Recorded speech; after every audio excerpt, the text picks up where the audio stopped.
Good morning बच्चों। कैसे हैं आप लोग। मेरे YouTube channel Rakesh physics classes Bihar Sharif में आपका एक बार फिर से स्वागत है। मैंने जो आपको पिछला वीडियो बताया था उसके अंदर मैंने ये कहा था कि जो विद्युत द्विध्रुव है उसको किसी एक समान विद्युत क्षेत्र में रखा गया था और उसके कारण हमने उसके विद्युत स्थितिज ऊर्जा का मान निकाला था। और उस समय मैंने बताया था आपको कि इसी से संबंधित मैं कुछ और चीज़ें बताऊंगा। जो विद्युत स्थितिज ऊर्जा है वो किन किन स्थितियों में क्या क्या हो सकती है, तो डिफरेंट जो स्थिति हैं उनके बारे में चर्चा करना उस वीडियो में रह गया था। तो अगर आपने पिछला वीडियो नहीं देखा है तो उसको थोड़ा सा देख लीजिएगा, क्योंकि उसी से संबंधित ये वीडियो यहाँ से स्टार्ट करेंगे। तो ध्यान रखिएगा कि ये ऐसे में अगर आप इसके पहले वाला वीडियो नहीं देखे हैं तो ये वाला वीडियो समझ में नहीं आएगा, क्योंकि मैं उसी से संबंधित इस वीडियो को बता रहा हूँ, बनाया है मैंने।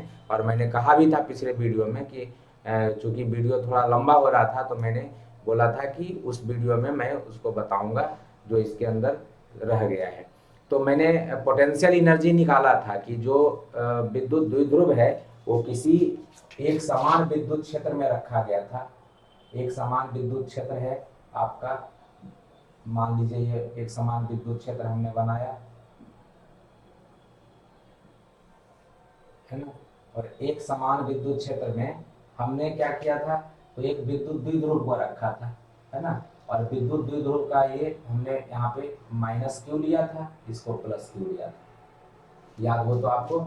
और मैंने ये कहा था कि जब आप इसको विद्युत द्विध्रुव को विद्युत क्षेत्र के साथ किसी कोण थीटा एंगल पे शुरू में रखते हैं, मतलब विद्युत द्विध्रुव का द्विध्रुव आघूर्ण जो होता है वो माइनस क्यू से प्लस क्यू की दिशा में होता है पी का।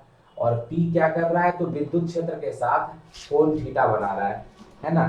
तो आपने जो निकाला था वैल्यू कि जब इस डायपोल को थीटा 1 से थीटा 2 तक ले जाया जाता है तो उस समय इसकी जो विद्युत स्थितिज ऊर्जा होती है वो आया था आपका कितना, तो U is equal to P E cos theta 1 minus cos theta,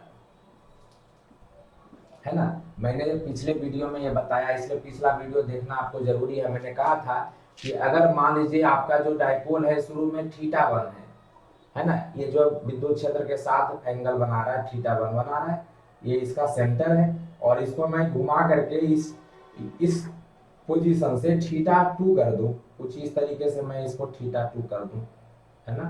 तो ये जो विद्युत क्षेत्र के साथ अब जो कोण बना रहा है वो कौन सा, ये वाला कोण है, पूरा ये वाला कोण है थीटा। तो थीटा 1 से थीटा 2 ले जा रहा है, विद्युत क्षेत्र आपका ये है, ये वाला, है ना। तो पहले विद्युत क्षेत्र के साथ ऐसे है तो थीटा 1 है, अब विद्युत क्षेत्र के साथ ऐसे चला गया तो ये पूरा का पूरा कोण बन गया थीटा 2। तो थीटा 1 से थीटा 2 तक ले जाने में अगर आपको जो वर्क करना पड़ता है उसी को पोटेंशियल एनर्जी बोलते हैं, विद्युत स्थितिज ऊर्जा बोलते हैं इस द्विध्रुव, जो विद्युत द्विध्रुव है उसकी। और वो जो आया था मान वो P E cos theta 1 minus cos theta, sorry देखिए यहाँ पे थीटा 1 ही लिख दिया, cos theta 1 minus cos theta 2 ये है। तो P E cos theta 1 minus cos theta 2 ये जो वैल्यू आई थी ये हमने वहां पे कराया था और यहीं पे लास्ट कर दिया था उस वीडियो को।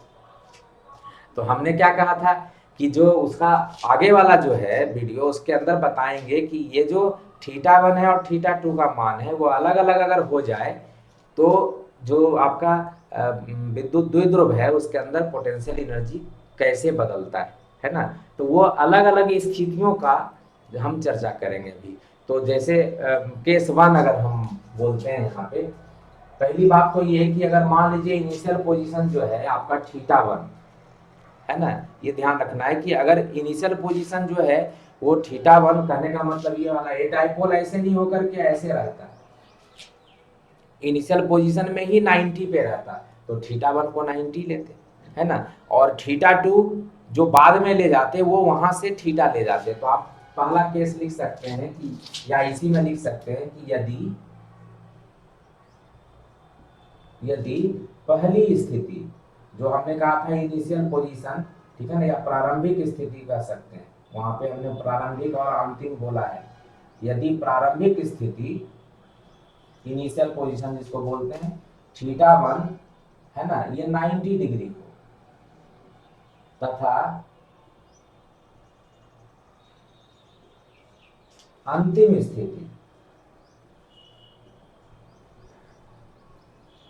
स्थिति जो हमने थीटा 2 बोला था, ठीक है ना, ये थीटा के बराबर, ठीक है ना, थीटा हो तो क्या है, इसके अंदर मान रख देंगे तो क्या हो जाएगा, u बराबर PE, यहाँ से हो जाएगा cos θ1 का मान कितना, तो θ1 का मान 90 डिग्री है तो 90 डिग्री रख देंगे, माइनस cos θ2 का मान थीटा है तो ये रख देंगे, ये वैल्यू आ जाएगा। यहाँ से क्या आ गया, u इज इक्वल टू, ये हो गया PE cos θ, cos 90 का मान आपको पता है 0 होता है तो इसके वैल्यू 0 रख दिया हमने, है ना, और ये माइनस कॉस थीटा आ गया। तो देख रहे हैं मान क्या आ गया कि u is equal to minus PE cos theta आ रहा है, माइनस के साथ ये माइनस को बाहर कर दिया मैंने, माइनस PE cos थीटा आ रहा है। मतलब क्या है कि डाइपोल जो है आपका, ठीक है ना, ये पहले से आपने विद्युत क्षेत्र ये है, ये जो विद्युत क्षेत्र मैंने लिया है आपका विद्युत क्षेत्र के साथ डाइपोल ऐसे है ना, ये माइनस क्यू है और ये प्लस क्यू है, तो 90, मगर विद्युत क्षेत्र मान लीजिए ऐसे हमने बना दिया तो विद्युत क्षेत्र क्या कर रहा है, 90 डिग्री है, तो ये यही वैल्यू θ1 और दूसरा वैल्यू θ2 जो है इधर भी ले सकते हैं आप, ऐसे ले सकते हैं, ऐसे ले सकते हैं, तो मान लीजिए ठीक है θ2 की वैल्यू हम ऐसे ले लेते हैं, ठीक है ना, ये θ2 हो गया आपका, इस कंडीशन में आपका θ2, ठीक है ना, तो ये वाली जो वैल्यू है, ये एंगल जो है वो θ2 इज इक्वल टू थीटा, ठीक है ना। तो ये इसको और थोड़ा सा साफ बताते हैं, लगता है नहीं आपको विजिबिलिटी नहीं हो रही है तो इसको थोड़ा सा क्लियर करते हैं। ये जो है आपका विद्युत क्षेत्र है ना, ये विद्युत क्षेत्र है, थोड़ा सा बड़ा बना देते हैं, और ये है आपका डाइपोल, है ना, और ये विद्युत क्षेत्र के साथ पहला जो कोण बना रहा है 90 डिग्री बना रहा है, तो 90 डिग्री वाला मैं ये ले लेता हूं इसी को इस तरीके से, ठीक है ना, तो ये 90 डिग्री पे पहला स्थिति में आपका जो डाइपोल है वो 90 डिग्री पे है पहली स्थिति में, ये वाला कोण 90 डिग्री है जिसको आप θ1 इज इक्वल टू 90 बोलते हैं, और दूसरी स्थिति में ये θ2 आ गया, इसको मैंने इस बार इधर बना दिया, एक ही बात है, इधर बनाइए चाहे इधर बनाइए, तो ये जो एंगल है ये θ1 इज इक्वल टू 90 डिग्री, और ये जो आया ये है ना, ये तो 90 डिग्री आपको दिख रहा है, अब जो एंगल आया ये वाला एंगल, ये जो दिख रहा है ये एंगल है ना, ये एंगल हो गया θ2 इज इक्वल टू थीटा, ठीक है ना। तो ये 90 से थीटा जो हमने कहा कि पहला स्थिति मैं 90 रखूं, दूसरा स्थिति थीटा ले लूं, तब ये जो वैल्यू आएगा माइनस PE cos थीटा, इसका मतलब ये है कि प्रारंभिक स्थिति ये वाली थी और बाद वाली स्थिति इधर हो जाएगी, या ऐसे भी हो सकती है, ऐसे भी जा सकता है, ऐसे भी थीटा हो सकता है, तो ये स्थिति है। अब लेकिन आपको ये समझना है कि ये वाली प्रारंभिक स्थिति है ना। अब अगर हम अलग अलग केस लें, फिर से केस 1 मतलब स्थिति 1, जिसको कहा जाता है स्थायी साम्यावस्था, स्थायी साम्यावस्था, पोजीशन ऑफ स्टेबल इक्विलिब्रियम, ठीक है ना, ये है पोजीशन ऑफ स्टेबल इक्विलिब्रियम,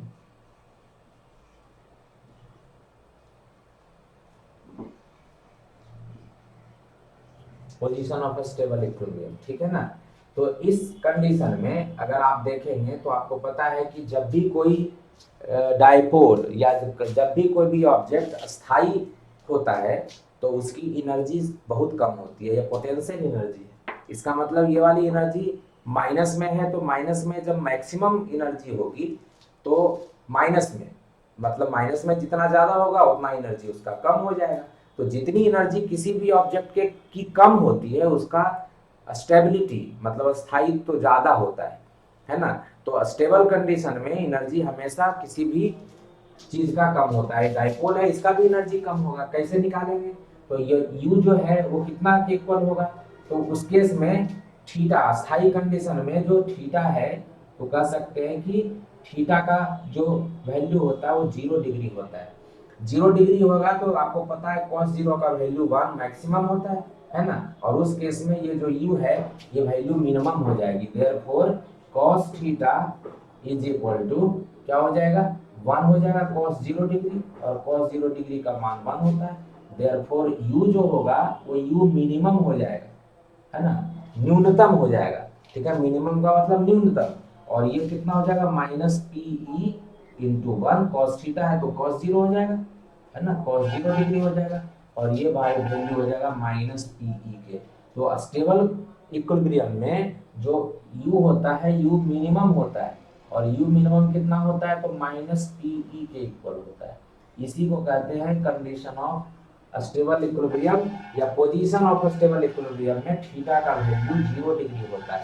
तो आपसे जब भी पूछा जाए कि जो विद्युत द्विध्रुव होता है वो उसको जब एक समान विद्युत क्षेत्र में रखा जाता है तो उसका जो पोजीशन है स्थायी साम्यावस्था का वो क्या होता है तो थीटा का मान 0 डिग्री होता है। और थीटा का मान 0 डिग्री है तो यू देख रहे हैं मिनिमम है, MIN लिखा मैंने, तो यू मिनिमम बराबर माइनस पी।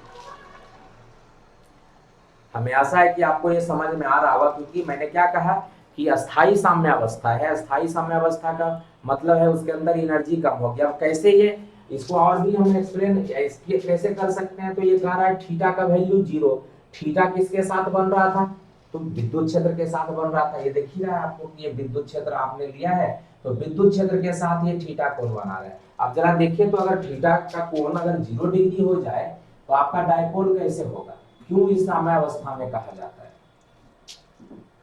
इसको मैं समझा रहा हूं आपको कि आपका विद्युत क्षेत्र इधर है, ये विद्युत क्षेत्र है, आपका डायपोल ऐसे है, तो आप बोल रहे हैं कि ये वाला जो कोण है माइनस क्यू प्लस क्यू ये है आपका, और ये वाला कोण थीटा है। आप ये तो बोल रहे हैं कि ये वाला कोण थीटा है। अब ये थीटा 0 हो जाए मतलब क्या होगा, ये थीटा 0 होगा तो ये डायपोल है, ये डायपोल घूमता घूमता ये थीटा 0 देखिए हो रहा है, 0 होगा मतलब घटता घटता घटता घटता इस तरीके से हो जाएगा। ये अगर इस तरीके से हो जाएगा तो विद्युत क्षेत्र की दिशा में हो जाएगा। मतलब जब थीटा का वैल्यू 0 हो जाए, ये डायपोल आपका थीटा पे था, लेकिन थीटा का वैल्यू जब 0 हो जाएगा तो ये डायपोल माइनस क्यू यहाँ आ जाएगा और ये प्लस क्यू यहाँ आ जाएगा, है ना। पहले डायपोल मोमेंट जो था आपका विद्युत द्विध्रुव आघूर्ण ऐसे था, अब द्विध्रुव आघूर्ण ऐसे हो जाएगा। इस केस में थीटा की वैल्यू 0 हो जाएगी, मतलब डायपोल विद्युत क्षेत्र की दिशा में स्थित हो जाएगा। जो विद्युत द्विध्रुव है विद्युत क्षेत्र की दिशा में हो जाएगा। ये प्लस है ये माइनस है, ये वाला प्लस यहाँ आएगा। जब ये डायपोल इस तरीके से घूम करके विद्युत क्षेत्र की दिशा में आएगा तो प्लस क्यू यहाँ आ जाएगा, माइनस क्यू यहाँ चला जाएगा। मतलब विद्युत क्षेत्र जो है आपका इधर है ना, और जब घूम के आया तो डायपोल माइनस क्यू यहाँ है प्लस क्यू यहाँ है, और डायपोल मोमेंट भी उसी दिशा में है। तो आपको पता है थीटा का वैल्यू 0 डिग्री हो जाएगा। अब क्यों ये साम्यावस्था में है, तो आपको पता है कि प्लस चार्ज के ऊपर विद्युत क्षेत्र अपनी ही दिशा में बल लगाता है, ठीक है ना। इसको मैं थोड़ा सा और बड़ा बना देता हूँ। विद्युत क्षेत्र की दिशा इधर है ना, इसके विद्युत क्षेत्र की भी दिशा इधर ही है। अब आपको ये पता है कि विद्युत क्षेत्र धन आवेश पे अपनी ही दिशा में बल लगाता है, तो इसके ऊपर अपनी दिशा में बल लगा दिया, जो मैंने पहले भी बताया। ऋण आवेश के ऊपर अपनी दिशा के विपरीत दिशा में बल लगाता है, तो इसको मैं इधर बना लेता हूँ F डैश। अब बताइए जो ये आपका डायपोल है उसके ऊपर बल इधर लग रहा है और ऐसे लग रहा है। पहले ऐसे था डायपोल तो इसके ऊपर बल इधर लग रहा था इधर लग रहा था, तो ये इसको घुमाने की प्रवृत्ति रख रहा था। अभी तो बल भी शून्य है क्योंकि बल इधर जितना लग रहा है उतना ही बल इधर लग रहा है, तो दोनों आप खींचेंगे तो एकदम वही रहेगा। इसका मतलब ये स्थानांतरित जो हमने कहा था ट्रांसलेशनल मोशन में नहीं होगा, स्थानांतरित गति इसमें पैदा नहीं होगा, वो भी हो रहा है। और साथ साथ अब घूर्णन भी नहीं हो रहा है। क्यों? क्योंकि अब जो है ऐसे नहीं है, ऐसे में तो घूम जाएगा, लेकिन ऐसे है इस तरीके से सीधा है, तो सीधा में ये बल इधर खींच रहा है, ये बल इधर खींच रहा है, घूर्णन भी नहीं होगा। आप करके देख सकते हैं, पेन को पकड़ के आप इसको इधर खींचिए, ये वाला को इधर खींचिए और इस वाले को इधर खींचिए और ऐसे खींचे रहिए, तो एक तो ये पेन ना तो आगे जाएगा ना पीछे आएगा, और दूसरा इसके अंदर घूर्णन भी नहीं होगा। जब ऐसे रखेंगे और खींचेंगे तब घूर्णन होगा, लेकिन अगर आपने विद्युत क्षेत्र की दिशा में एकदम सीधा रख दिया, थीटा 0 है, तो इसके अंदर घूर्णन नहीं होगा। ठीक है, तो अब क्या है, ये दोनों तरीके से ना तो इसके अंदर घूर्णन पैदा हो रहा है और ना ट्रांसलेशनल मोशन, जिसको हमने कहा है स्थानांतरित गति पैदा हो रहा है। मतलब रेखीय गति भी पैदा नहीं हो रहा और ना घूर्णन गति पैदा हो रहा है। तो साम्यावस्था में कैसे है? साम्यावस्था तब बोला जाता है जब हल्का बल्का अगर आप किसी वजह से इसको हिला देते हैं, ठीक है ना, या वहां पे कोई फील्ड है वो इसको हिला देता है, तो हिलने के बाद भी ये हिलता हिलता अपने पोजीशन पे आ जाना चाहिए। अब देखिए ये वाला जो है,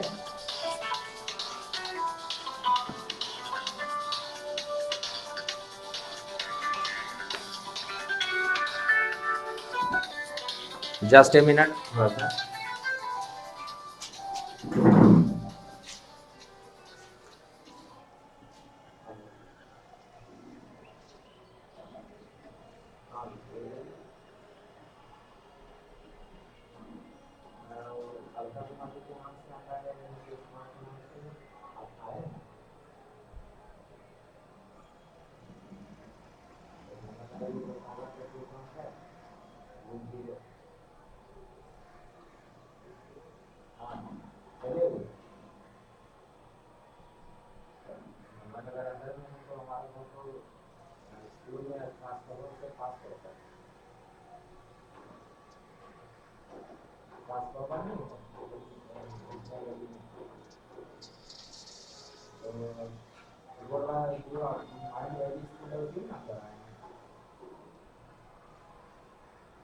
ट्रांसफार्मर है वहाँ से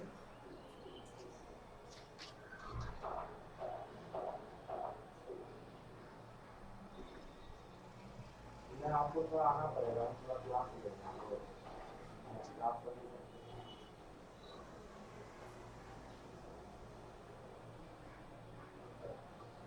ट्रांसफार्मर पर आइए ना आपको हमारा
इधर इधर देखिए पीछे,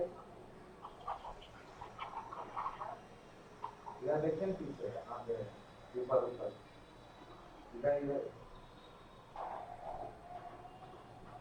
थोड़ा कोना देखिए, जो देखने आप इधर ठीक है। हाँ हाँ ठीक है, देख लीजिए थोड़ा क्लास रहेगा, नीचे आ जाते हैं, नीचे देख लीजिए ऐसे भी आती है ना, ये बगल वाला चीज भी आती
सॉरी कोई आ गया था इसलिए थोड़ा सा बीच में डिस्टर्ब हो गया।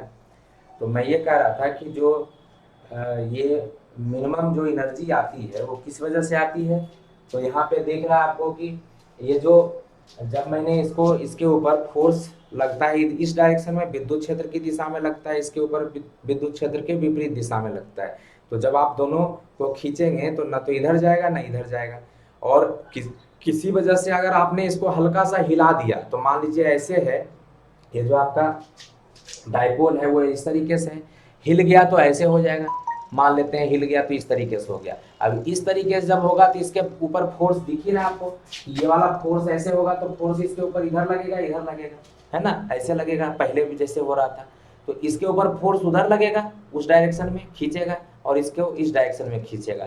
तो जैसे ही ये वाला डाइपोल इस तरीके से होता है तो इसके ऊपर फोर्स इधर लगता है, इसके ऊपर फोर्स इधर लगता है। ये फिर से फोर्स की वजह से ये घूम के इस तरीके से हिलता हिलता है इस तरीके से, ये जो है इसके ऊपर फोर्स इधर लगेगा तो ये हिलता है, ठीक है ना।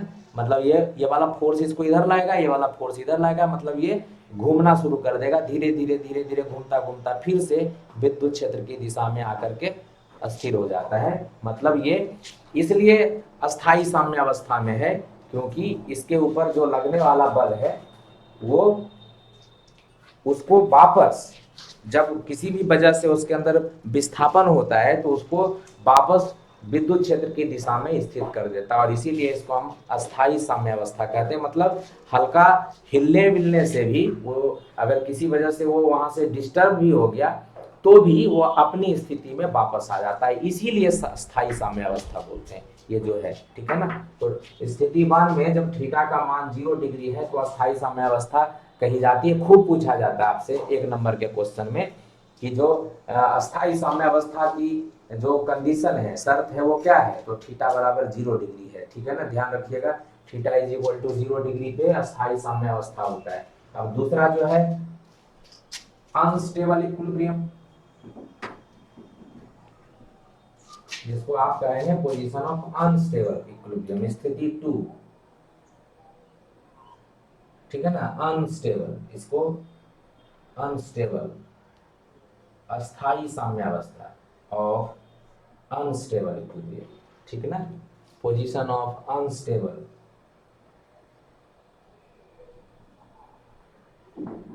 Position of unstable equilibrium. ये कंडीशन जो है थीटा की वैल्यू कब होती है भाई, तो थीटा की वैल्यू इस कंडीशन में 180 डिग्री होती है और कॉस 180 का वैल्यू आपको पता है -1 के इक्वल होता है। cos 0 1 होता है, cos 180 -1 होता है।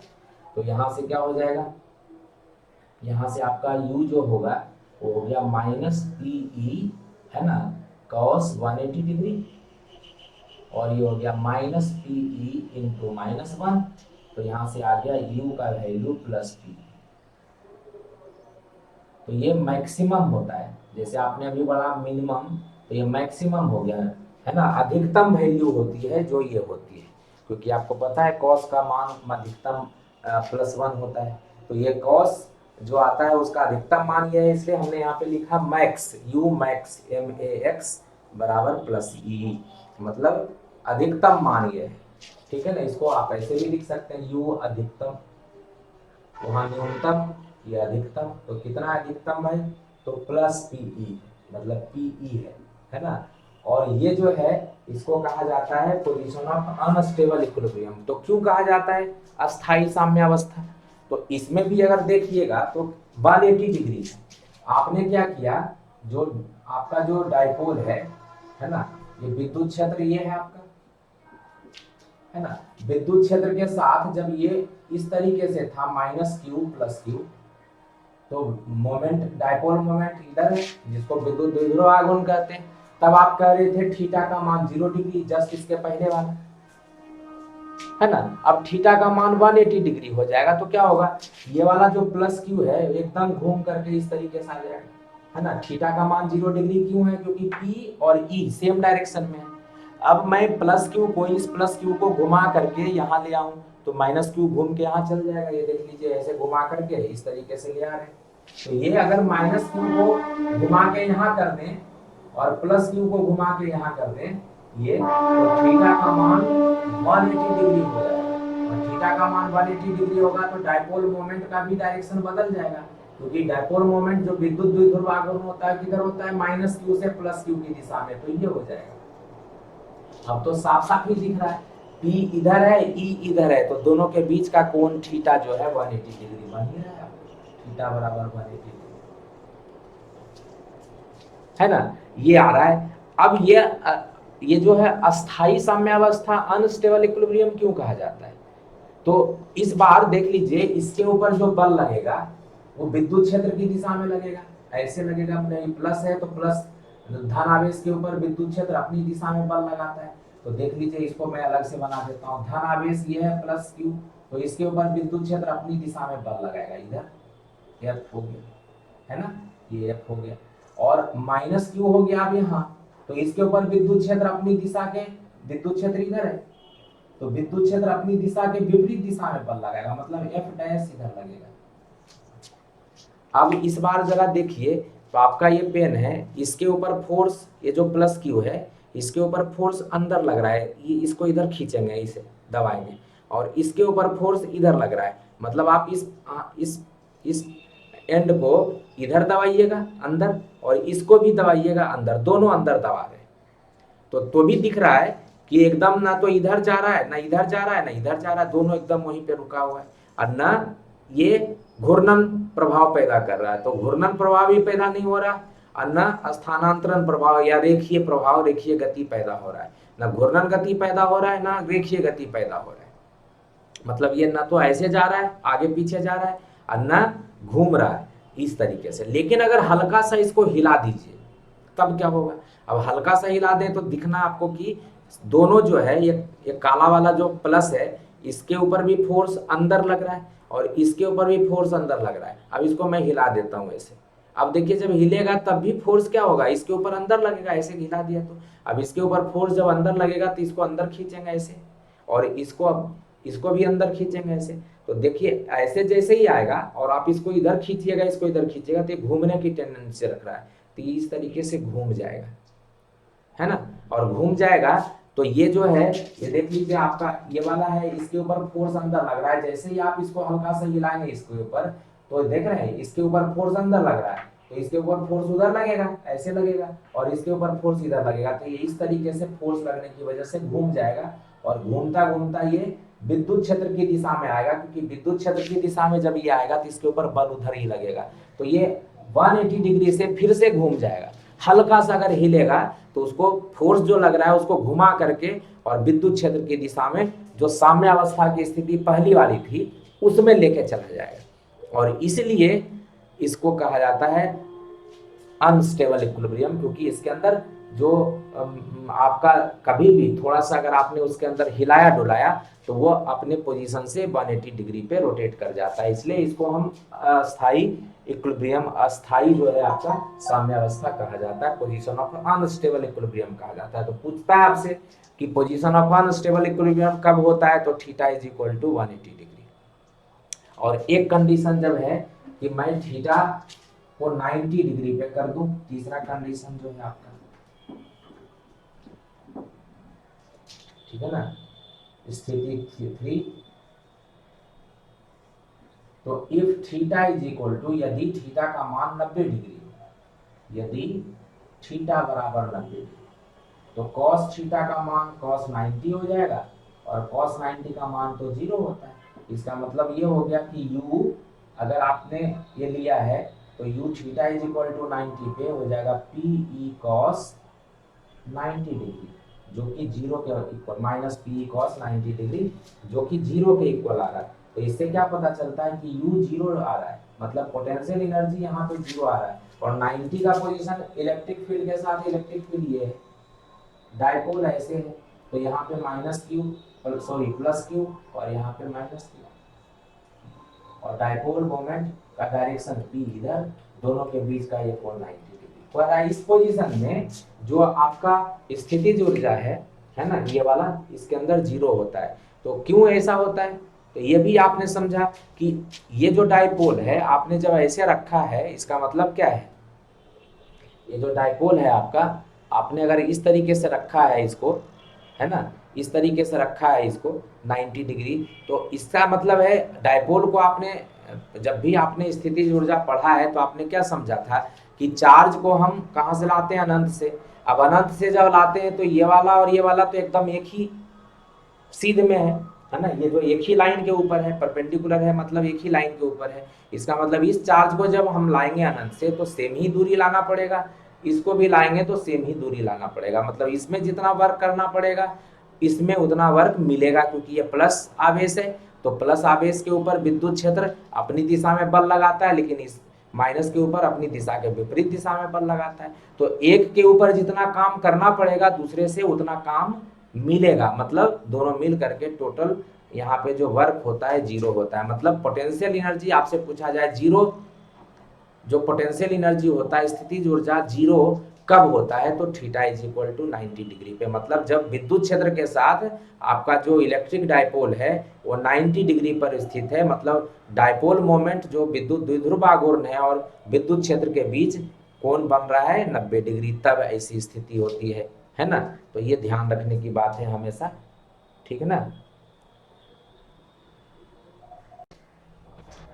तो मैं यही इसको यहाँ पे डिस्कस करना चाह रहा था आपसे कि ये जो तीन स्थितियां हैं जो पिछले वीडियो में रह गई थी, तो मैंने इसको अभी क्लियर किया है, आप इसको समझिएगा।